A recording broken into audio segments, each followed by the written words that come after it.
ಮಾಡಲಿಕ್ಕೆ ಈಸಿ ಆಗ್ತದೆ. ಸನ್ಮಾನ್ಯ ಅಧ್ಯಕ್ಷರೇ, ನಿನ್ನೆ ಕರ್ನಾಟಕ ವಿಧಾನಮಂಡಲದ ಜಂಟಿ ಅಧಿವೇಶನವನ್ನು ಉದ್ದೇಶ ಮಾಡಿ ಗೌರವಿತ ರಾಜ್ಯಪಾಲರು ರಾಜ್ಯದ ಸರ್ಕಾರದ ದೂರದೃಷ್ಟಿ ಮತ್ತು ಜವಾಬ್ದಾರಿ, ನುಡಿದಂತೆ ನಡೀತಾ ಇರತಕ್ಕಂಥ ಹೆಜ್ಜೆಯ ಗುರುತು, ಚುನಾವಣೆಗೆ ಮೊದಲು ಪ್ರಸ್ತಾಪ ಮಾಡಿ ಜನರ ಆಶೀರ್ವಾದವನ್ನು ಪಡಿಬೇಕಾದಾಗ ನಮ್ಮ ಬದ್ಧತೆಯನ್ನ ಚಾಚೂ ತಪ್ಪದೇನೆ 8 ತಿಂಗಳುಗಳಲ್ಲೇ ಈ ರಾಜ್ಯದ ಅಭಿವೃದ್ಧಿಯ ಪಥ ಮತ್ತು ಇಂಥ ತೀವ್ರತರವಾದಂಥ ಬರದಲ್ಲೂ ಕೂಡ ನಾಡನ್ನ ಸಮರ್ಪಕವಾಗಿ ಹೇಗೆ ನಾವು ನೆಮ್ಮದಿಯಿಂದ ಜನರನ್ನ ಮುಂದೆ ಕೊಂಡೊಯ್ಯಬೇಕು ಅನ್ನುವಂಥ ದೂರದೃಷ್ಟಿಯ ಯೋಜನೆಗಳ ಜೊತೆಯಲ್ಲಿ ನಮ್ಮ ಸರ್ಕಾರ ಹೆಜ್ಜೆ ಇಟ್ಟಿರ್ತಕ್ಕಂಥದ್ದನ್ನ ಮುಕ್ತ ಕಂಠದಿಂದ ಸನ್ಮಾನ್ಯ ಗೌರವಿತ ರಾಜ್ಯಪಾಲರು ನಿನ್ನೆ ಅವರ ಭಾಷಣದಲ್ಲಿ ಮಾತನಾಡಿರುವುದು ಇಡೀ ರಾಜ್ಯದ ಜನತೆ ಗಮನಿಸಿ ಅತ್ಯಂತ ಸತ್ಯದ ವಿಚಾರವನ್ನ ಇವತ್ತು ಚರ್ಚೆ ಆಗಿರೋದನ್ನ ಎಲ್ಲ ಪತ್ರಿಕೆಗಳು ಕೂಡ ಇವತ್ತು ಹಾಡಿ ಹೋಗ್ಲಿ ಬರೆದಿದ್ದಾರೆ. ಎಲ್ಲ ಒಂದ್ ಕಡೆ ಸಹಜವಾಗಿ ವಿರೋಧ ಪಕ್ಷದ ಜವಾಬ್ದಾರಿನ ಅವರು ನಿರ್ವಹಿಸುತ್ತಿರಬೇಕಾದ್ರೆ ಅದರಲ್ಲಿ ಟೀಕೆ ಟಿಪ್ಪಣಿಗಳನ್ನ ಮಾಡತಕ್ಕಂಥ ವಿಚಾರಗಳು ಕಾಣ್ತಾ ಇದ್ದಾವೆ. ಅದು ಸಹಜವಾದ ಇವತ್ತಿನ ಪ್ರಜಾಸತ್ತ ವ್ಯವಸ್ಥೆಯಲ್ಲಿ ವಿರೋಧ ಪಕ್ಷದವರ ಜವಾಬ್ದಾರಿ ಅವರು ಹಾಗೆ ಮಾಡಬೇಕು. ಆದರೆ ವಾಸ್ತವ ಸತ್ಯ ಅನ್ನೋದನ್ನ ಯಾರೂ ಮರೆಮಾಚಲಿಕ್ಕೆ ಸಾಧ್ಯ ಇಲ್ಲ. ನಿನ್ನೆ ರಾಜ್ಯಪಾಲರು ಮಾತಾಡಿದಂತ ಮಾತುಗಳಲ್ಲಿ, ಅವರ ನುಡಿಗಳಲ್ಲಿ ಒಂದು ಸುಳ್ಳು ಅನ್ನೋದು ಯಾರೂ ಕೂಡ ಕಂಡುಹಿಡಿಯಲಿಕ್ಕೆ ಸಾಧ್ಯ ಇಲ್ಲ. ಆದರೆ ಎಲ್ಲ ಒಂದ್ ಕಡೆ ಮಾಧ್ಯಮಗಳಲ್ಲಿ ನಾನು ನೋಡಿದೆ, ಸುಳ್ಳಿನ ಬಗ್ಗೆ ಪ್ರಸ್ತಾಪ. ಒಂದ್ ನಿಮಿಷ ನೀವು ಮಾತಾಡ್ಬೇಕಾದ್ರೆ ಮಾತಾಡಿ. ಎಲ್ಲ ಸುಳ್ಳಲ್ಲ, ನಾವು ಮಾತಾಡ್ಬೇಕಾದ್ರೆ ಸ್ವಲ್ಪ ಕೇಳೋಂತ ಸಾಧನ ತಗೊಳ್ಳಿ. ಆಮೇಲೆ ನೀವು ಮಾತಾಡೋದು ನಾವು ಕೇಳ್ತೀವಿ. ನಿಧಾನವಾಗಿ ಟೀಕೆಗಳನ್ನ ಸ್ವೀಕಾರ ಮಾಡಬೇಕು.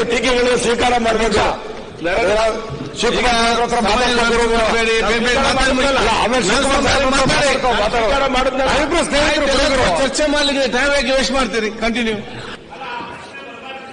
ಸುಳ್ಳು ಹೇಳೋದು ಅಲ್ಲ, ನಿಮ್ಗೆ ಗೊತ್ತಾಗಿದೆ. ಅದರೆಲ್ಲ ಸುಳ್ಳುಗಳು ಹೇಳ್ತಾ ಇದ್ದೀರಾ. ಇಲ್ಲ, 15 ಲಕ್ಷ ಸುಳ್ಳು ಹೇಳಿದವ್ರ ಹತ್ರ ನಾವು ಪಾಠ ಹೇಳ್ಸ್ಕೋಬೇಕಾಗಿಲ್ಲ. ಈ ದೇಶಕ್ಕೆ 15 ಲಕ್ಷ ಪ್ರತಿಯೊಬ್ಬರಿಗೂ ಕೊಡ್ತೀನಿ ಅಂತ ಹೇಳಿ ಸುಳ್ಳು ಹೇಳಿದ್ರಲ್ಲ. ಕಂಟಿನ್ಯೂ ಮಾಡಿ. ಸನ್ಮಾನ್ಯ ನೀವು ಕಂಟಿನ್ಯೂ. ಅಧ್ಯಕ್ಷೆ, ರಾಜ್ಯಪಾಲರು ನಿನ್ನೆ ಭಾಷಣದಲ್ಲಿ ಪ್ರಥಮದಲ್ಲಿ ಮಾತಾಡುದು, ಇವತ್ತು ಕಾಂಗ್ರೆಸ್ ಸರ್ಕಾರ ರಾಜ್ಯದಲ್ಲಿ ಆಡಳಿತ ಮಾಡ್ತಾ ಇದ್ರೆ ಸಿದ್ದರಾಮಯ್ಯನವರು, ಡಿ ಕೆ ಶಿವಕುಮಾರ್ ಅವರ ನೇತೃತ್ವದಲ್ಲಿ ಕರ್ನಾಟಕದ ಜನತೆ ಮುಂದೆ ನಾವು ನೀಡಿದಂತ ಭರವಸೆಗಳು ಏನೇನಿದ್ವು, ಗ್ಯಾರಂಟಿ ಕಾರ್ಡ್ಗಳನ್ನ ವಿತರಣೆ ಮಾಡಿದ್ವಿ. ಪ್ರತಿ ಮನೆಗೆ ಗ್ಯಾರಂಟಿ ಕಾರ್ಡ್ಗಳನ್ನ ವಿತರಣೆ ಮಾಡಿ ಇವುಗಳನ್ನ ಜಾರಿಗೆ ಕೊಟ್ಟೇ ಕೊಡ್ತೇವೆ, ನಿಮ್ಮ ಬದುಕಿನಲ್ಲಿ ನೆಮ್ಮದಿಯ ವಾತಾವರಣ ತಂದೇ ತರ್ತೇವೆ ಅನ್ನೋಂಥ ಮಾತುಗಳನ್ನು ಆಡಿ ಜನರ ಆಶೀರ್ವಾದವನ್ನು ಪಡೆದು ಬಂದವರು ನಾವು.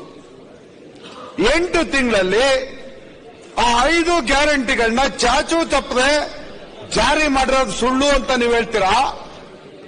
ಆದ್ರೆ ನಿಮ್ಮ ಬಾಯಲ್ಲಿ ಬರ್ತಾ ಇರೋದು ಗ್ಯಾರಂಟಿ ಜಾರಿಯಿಂದ ಬಹಳ ತಪ್ಪಾಗ್ಬಿಟ್ಟಿದೆ, ರಾಜ್ಯಕ್ಕೆ ಅನ್ಯಾಯ ಆಗಿದೆ, ಅಭಿವೃದ್ಧಿ ನಿಂತೋಗಿದೆ ಅಂತ ಹೇಳ್ತಿದ್ರಿ. ನಿನ್ನೆ ರಾಜ್ಯಪಾಲರು ಪ್ರತಿಯೊಂದನ್ನು ಎಳೆ ಎಳೆಯಾಗಿ ಬಿಡಿಸಿಟ್ಟಿದ್ದಾರೆ. ನಮ್ಮ ದೂರದೃಷ್ಟಿತ್ವ, ನಮ್ಮ ಯೋಜನೆಗಳು, ನಮ್ಮ ಪರಿಕಲ್ಪನೆಗಳು ಈ ರಾಷ್ಟ್ರದಲ್ಲಿ ಇನ್ನಿತರ ರಾಜ್ಯಗಳಿಗೆ ಹೋಲಿಸಿದಾಗ ಕರ್ನಾಟಕ ಮುಂಚೂಣಿಯಲ್ಲಿದೆ ಅನ್ನೋದನ್ನ ದಾಖಲೆ ಸಮೇತ ಹೇಳಿರ್ತಕ್ಕಂಥದ್ದು ನೀವೆಲ್ಲರೂ ಸಾಕ್ಷಿಯಾಗಿದ್ದೀರಿ. ಆ ದಾಖಲೆಗಳಲ್ಲಿ ಹೊಸ ಕನಸು ಹೊತ್ತು ಜನರ ಮುಂದೆ ಹೋಗಿ ಅವತ್ತು ನಾವೇನು ಭರವಸೆಯನ್ನು ಕೊಟ್ಟಿದ್ದೇವೆ ಅದನ್ನು ಜಾರಿ ತಂದಾಗ ಇವತ್ತು ಸುಮಾರು 1.2 ಕೋಟಿ ಜನರಿಗೆ, ಈ 1.2 ಕೋಟಿ ಕುಟುಂಬಗಳಿಗೆ ಇವತ್ತು ನಮ್ಮ ಗ್ಯಾರಂಟಿ ಯೋಜನೆಗಳ ಫಲ ತಲುಪಿದೆ ಅನ್ನೋದಕ್ಕೆ ಅರ್ಜಿಗಳ ಮಹಾಪೂರ ಹರಿದು ಬಂದಿರೋದೇ ಸಾಕ್ಷಿ.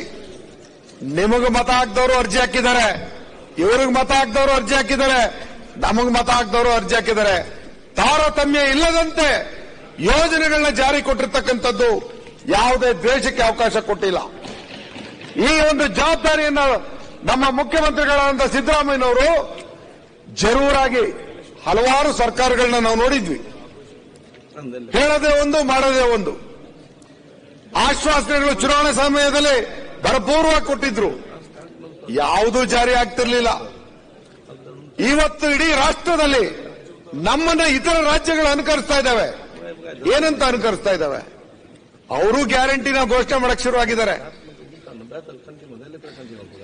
ನಮ್ಮ ರಾಷ್ಟ್ರದ ಪ್ರಧಾನಮಂತ್ರಿಗಳು ಸನ್ಮಾನ್ಯ ನರೇಂದ್ರ ಮೋದಿ ಅವರು ಕರ್ನಾಟಕಕ್ಕೆ ಬಂದಾಗ ಚುನಾವಣಾ ಭಾಷಣದ ಸಂದರ್ಭದಲ್ಲಿ ಈ ಗ್ಯಾರಂಟಿ ಯೋಜನೆಗಳಿಂದ ಸರ್ಕಾರ ದಿವಾಳಿ ಆಗ್ಬಿಡ್ತದೆ, ಸರ್ಕಾರ ನಡೆಸಲಿಕ್ಕೆ ಸಾಧ್ಯ ಇಲ್ಲ, ಇದು ಸುಳ್ಳು ಭರವಸೆ ಅನ್ನೋಂತ ಮಾತನಾಡುದು.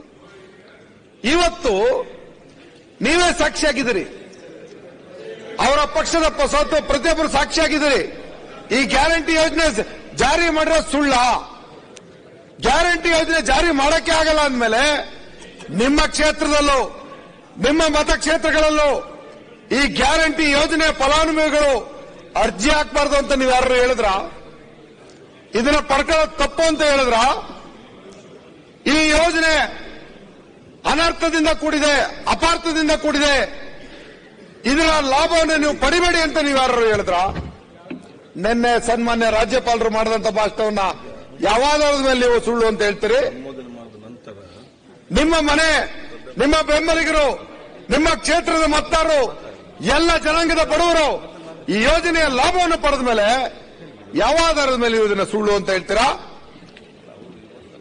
ನಿಮ್ಮ ಮನೆ ಪಕ್ಕದಲ್ಲೂ ಕೇಳಿ ಒಬ್ಬೊಬ್ಬರನ್ನ ಇದು ಗ್ಯಾರಂಟಿ ಯೋಜನೆ ಸಿಗ್ತಾ ಇದೆ ಇಲ್ಲಪ್ಪ ಅಂತ. ಅಲ್ಲಿ ನೀವು ಸುಳ್ಳು ಹೇಳೋದಕ್ಕೆ ತಯಾರಾಗಿ ಬಂದಿರೋ, ನಾವೇನು ಮಾಡಕ್ಕಾಗಲ್ಲ. ವಿಚಾರದಲ್ಲಿ ಸುಮ್ಮನೆ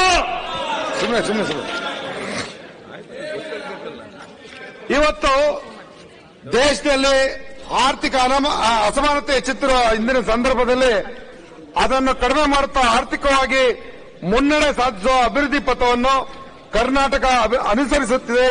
ಅಭಿವೃದ್ಧಿ ಎಂದರೆ ಕೇವಲ ಆರ್ಥಿಕ ಅಭಿವೃದ್ಧಿ ಮಾತ್ರವಲ್ಲ, ಸುಸ್ಥಿರ ಅಭಿವೃದ್ಧಿ, ಸಾಮಾಜಿಕ ಸಾಮರಸ್ಯಗಳು ಕೂಡ ಅದರಲ್ಲಿ ಸೇರಿವೆ. ಈ ಆಯಾಮಗಳೆಲ್ಲ ಕರ್ನಾಟಕ ಮಾದರಿಯನ್ನು ನನ್ನ ಸರ್ಕಾರ ಅಧಿಕಾರಕ್ಕೆ ಬಂದ ಕ್ಷಣದಿಂದಲೇ ಅನುಸರಿಸುತ್ತಾ ಬಂದಿದೆ. ಈ ಮಾದರಿಯನ್ನು ಇನ್ನಷ್ಟು ಸಶಕ್ತಗೊಳಿಸಿ ಕರ್ನಾಟಕ ರಾಜ್ಯವನ್ನು ಇಡೀ ದೇಶದಲ್ಲಿ ವಿಶಿಷ್ಟವಾಗಿ ರೂಪಿಸುವುದು ನನ್ನ ಸರ್ಕಾರದ ಗುರಿಯಾಗಿದೆ. ಈ ಮಾತು ನಿಮ್ಮಲ್ಲಿ ಕುಹಕಕ್ಕೆ ಕಾರಣ ಆಗ್ತಿದೆ ಅನ್ನೋದನ್ನ ನಾನು ನಿನ್ನೆ ನೀವೆಲ್ಲರೂ ಪತ್ರಿಕೆಗಳಿಗೆ ಹೇಳಿಕೆ ಕೊಟ್ಟಾಗ ನಾನು ಗಮನಿಸಿದ್ದು. ಇಲ್ಲಿ ನಾವು ಉಳ್ಳವರಿಗೆ ಮಾತ್ರ ಇವತ್ತು ರಾಷ್ಟ್ರದಲ್ಲಿ ಆದಾಯ ಯಾರ ಹತ್ರ ಹೋಗ್ತಾ ಇದೆ, ಈ ದೇಶದ ಸಂಪತ್ತು ಎತ್ತಸಾಗ್ತಾ ಇದೆ, ಬಡವನಿಗೆ ಯೋಜನೆಗಳೇನು, ಬಡವನ ಪಾಲಿನ ಕಲ್ಯಾಣ ಕಾರ್ಯಕ್ರಮಗಳೇನು, ಅವನನ್ನು ಮೇಲೆತ್ತಕ್ಕಂಥ ಯೋಜನೆಗಳೇನು, ಈ ವಿಚಾರವಾಗಿ ರಾಷ್ಟ್ರದಲ್ಲಿ ಎಲ್ಲೂ ಇಲ್ಲದೆ ಇರತಕ್ಕಂಥ ವಿಚಾರವನ್ನ ನಮ್ಮ ಸರ್ಕಾರ ಜವಾಬ್ದಾರಿಯಿಂದ ಹೆಜ್ಜೆ ಇಡ್ತದೆ ಅಂದ್ರೆ ನೀವು ಮುಕ್ತ ಕಂಠದಿಂದ ಸ್ವಾಗತಿಸಿ ಬೆಂಬಲಿಸಬೇಕು ಅನ್ನೋದು ನನ್ನ ವಾದ. ಈ ವಿಚಾರದಲ್ಲಿ ಹೆಚ್ಚುತ್ತಿರ್ತಕ್ಕಂಥ ಆರ್ಥಿಕ ಅಸಮಾನತೆಯಿಂದ ಬಸವಳಿದ ಜನರಿಗೆ ಸರ್ಕಾರ ಕೊಟ್ಟಂತ 5 ಗ್ಯಾರಂಟಿಗಳ ಬಗ್ಗೆ ಅದರ ಅವಶ್ಯಕತೆ ಎಷ್ಟಿತ್ತು ಅನ್ನೋದಕ್ಕೆ ಇವತ್ತು ರಾಜ್ಯದಲ್ಲಿ ಅರ್ಜಿಗಳ ಮಹಾಪೂರನೇ ಹರಿದು ಬಂದಿರತಕ್ಕಂಥದ್ದು ಸಾಕ್ಷಿ. ಈ ದಾಖಲೆ ನೀವು ಯಾರು ಬೇಕಾದ್ರೂ ನೀವು ತಗೊಳ್ಳಿ, ಅರ್ಜಿಗಳು ಎಷ್ಟು ಬಂದಿದ್ದಾವೆ ಯಾವುದಕ್ಕೆ ಅಂತ, ಯಾವ್ಯಾವ ತಾಲೂಕಿನಲ್ಲಿ ಯಾವ ಕ್ಷೇತ್ರದಲ್ಲಿ ಎಷ್ಟು ಅರ್ಜಿ ಬಂದಿದೆ ಅಂತ ತಗೊಳ್ಳಿ. ಹಾಗಾದ್ರೆ ಗ್ಯಾರಂಟಿ ಬೇಡ ಅಂತ ಆ ಜನ ಹೇಳಿದ್ರೆ ನಿಮ್ಮ ಮಾತಿಗೆ ಬೆಲೆ ಸಿಕ್ತಿತ್ತು. ನನಗೆ ಯಾಕೋ ನೀವು ನಿಮ್ಮ ಜನತೆಗೆ ವಿರುದ್ಧವಾಗಿದ್ದೀರಿ ಅನ್ನೋಂಥ ಭಾಸ ಆಗ್ತಾ ಇದೆ ಇಲ್ಲಿ. ಇನ್ನು ಸಂಪತ್ತು ಕೆಲವೇ ವ್ಯಕ್ತಿಗಳಲ್ಲಿ ಕ್ರೋಢೀಕೃತವಾಗಿತ್ತು. ಇದನ್ನು ಹಂಚತಕ್ಕಂಥ ಕೆಲಸ ತಪ್ಪ ಸನ್ಮಾನ್ಯ ಅಧ್ಯಕ್ಷೆ? ಇವತ್ತು ರಾಷ್ಟ್ರದಲ್ಲಿ ಯಾವ ರಾಜ್ಯದಲ್ಲಿ ಈ ರೀತಿ ಯೋಜನೆಗಳಿದ್ದಾವೋ ಇಲ್ವೋ, ಆದ್ರೆ ನಾವು ಎದೆಮುಟ್ಟಿ ಹೇಳ್ತೇವೆ, ಕರ್ನಾಟಕದವರು ಸಂಪತ್ತಿನ ಪಾಲನ್ನ ಸರ್ವರಿಗೂ ಹಂಚತಕ್ಕಂಥ, ಅತ್ಯಂತ ಕಡುಬಡವನನ್ನ ಮಧ್ಯಮ ವರ್ಗದವರನ್ನಾಗಿ ಮಾಡತಕ್ಕಂಥ ಜವಾಬ್ದಾರಿಯಲ್ಲಿ ನಮ್ಮ ಕಾರ್ಯಕ್ರಮಗಳು ಇವತ್ತು ಮುಂದೆ ಬಂದಿವೆ. ಇದನ್ನೇ ಸನ್ಮಾನ್ಯ ರಾಜ್ಯಪಾಲರು ನೆನೆ ಹೇಳಿದ್ರು. ಇದನ್ನ ಸುಳ್ಳು ಅಂತ ಯಾವ ಮಾತಿನಲ್ಲಿ ಹೇಳ್ತೀರಿ? ಇವತ್ತು ಬಡವನನ್ನ ಅತಿ ಬಡವನನ್ನಾಗಿ ಮಾಡಬೇಕು ಅನ್ನೋದು ನಿಮ್ಮ ಉದ್ದೇಶ. ಯಾತಕ್ಕಾಗಿ ಈ ಮಾತು ನಿಮ್ಮ ಬಾಯಿಂದ? ಹಲವಾರು ಪತ್ರಿಕೆಗಳಲ್ಲಿ ನಿನ್ನೆ ಇದು ರಾಜ್ಯಪಾಲರ ಭಾಷಣವನ್ನು ಇವತ್ತು ಹೊಗಳು ಬಲ್ತಿದ್ದಾರೆ. ಹಾಗಾದ್ರೆ ಪತ್ರಿಕೆಗಳಲ್ಲಿ ಬರೆದಿರ್ತಕ್ಕಂಥ ಬರವಣಿಗೆಗಳು ಸುಳ್ಳ? ಅವರ ಸಂಪಾದಕೀಯದಲ್ಲಿ ಮಾತಾಡಿದ್ದಾರೆ. ಅದನ್ನ ಮುಂದೆ ನಾನು ನಿಮ್ಮ ಮುಂದೆ ಇಡ್ತೇನೆ. ಅದರ ಜೊತೆಗೆ ನಮ್ಮಲ್ಲಿ ಇವತ್ತು 5 ಗ್ಯಾರಂಟಿಗಳನ್ನ ಸಮರ್ಪಕವಾಗಿ ಅನುಷ್ಠಾನ ಮಾಡ್ತಿರ್ಬೇಕಾದ್ರೆ ಸಣ್ಣ ಪುಟ್ಟ ವ್ಯತ್ಯಾಸಗಳು, ಆ ಒಂದು ಬ್ಯಾಂಕ್ ವಿಚಾರದಲ್ಲೋ ಅವರ ಆಧಾರ್ ಕಾರ್ಡ್ ವಿಚಾರದಲ್ಲೋ ಜೋಡಣೆ ವಿಚಾರದಲ್ಲೋ ಸಣ್ಣ ಪುಟ್ಟ ತಪ್ಪಾಗಿರೋದನ್ನು ಕೂಡ ಸರಿ ಮಾಡ್ತಾ ಇರ್ತಕ್ಕಂಥದ್ದನ್ನ ನಾವು ನೋಡ್ತಾ ಇದ್ದೀವಿ.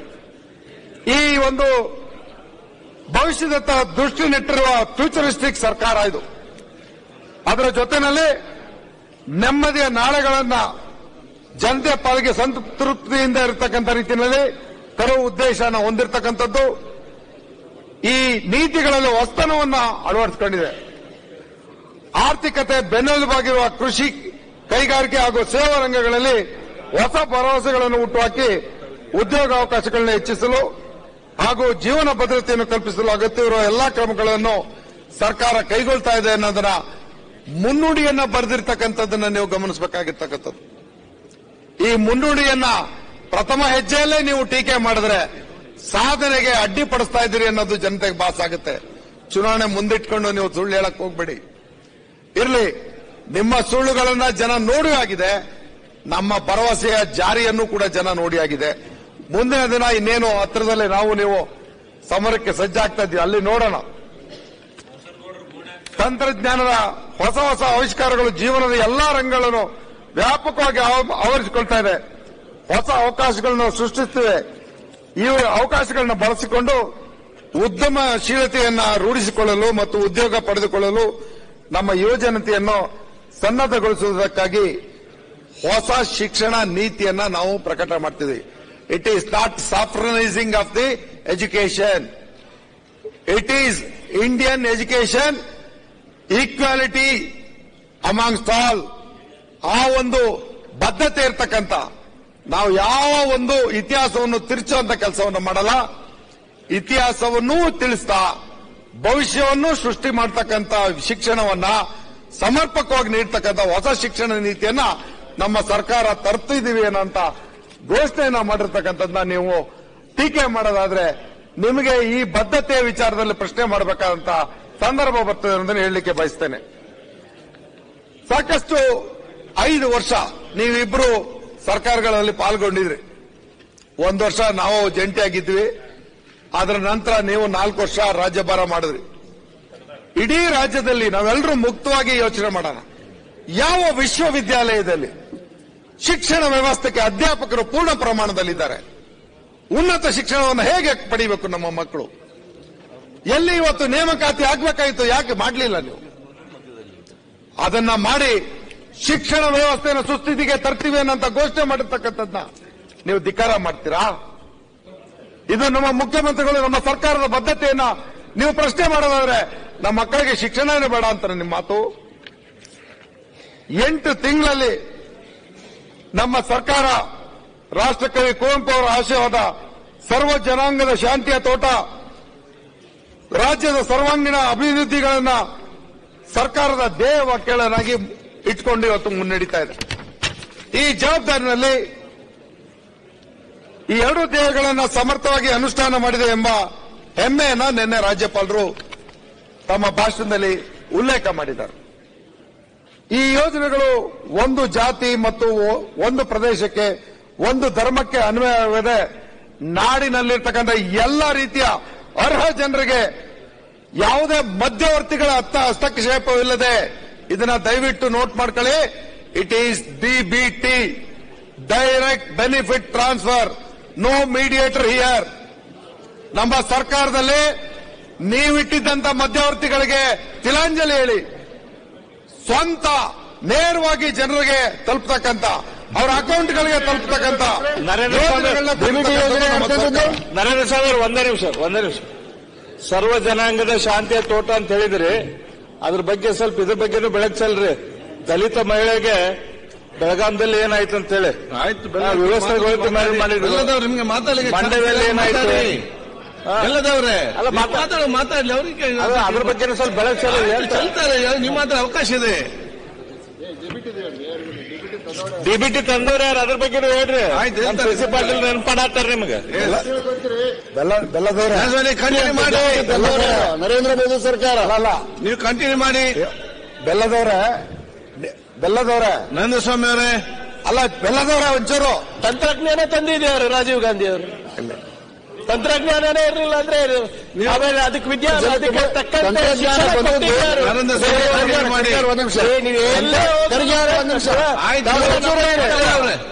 ಯಾಕೆ ಪರಸ್ಪರ ಚರ್ಚೆ? ತಂತ್ರಜ್ಞಾನದ ಉಪಯೋಗ ತಂತ್ರಜ್ಞಾನ ತಂದಿದ್ದು ರಾಜೀವ್ ಗಾಂಧಿ ಆ ವೈಜ್ಞಾನಿಕ ಮನೋಭಾವನೆ ಬೆಳೆಸಿದ್ದು ನೆಹರು ಅವರು.